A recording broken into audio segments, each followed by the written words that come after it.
వారాహి నవరాత్రుల సందర్భంగా సర్వకార్యసిద్ధికై వారాహి వ్రతం గురించి పూర్తి వివరంగా తెలుసుకుందామండి.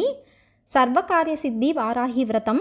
వారాహి మాత పూజకు అమ్మవారి పటం లేకపోతే అమ్మవారిని ఆవాహన చేస్తూ కలశమైన పెట్టుకోవచ్చునండి.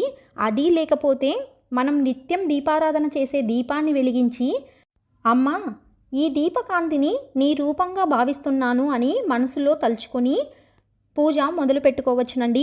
ఇక్కడ ప్రధానంగా భక్తి ముఖ్యమండి. విగ్రహాలు, ఫోటో ఖచ్చితంగా ఉండాలనే నియమము ఏమీ లేదండి. కనుక మనం ఇంట్లో వెలిగించే దీపాన్ని వారాహి మాతగా భావించి పూజ మొదలు పెట్టుకోవచ్చునండి. ఏదైనా కఠినమైన కోరిక తీరలేని వారు ప్రతి నెల 2 సార్లు వచ్చే పంచమి తిథి రోజున లేదా 16 శుక్రవారాలు వారాహి మాత పూజను చేసుకోవచ్చునండి.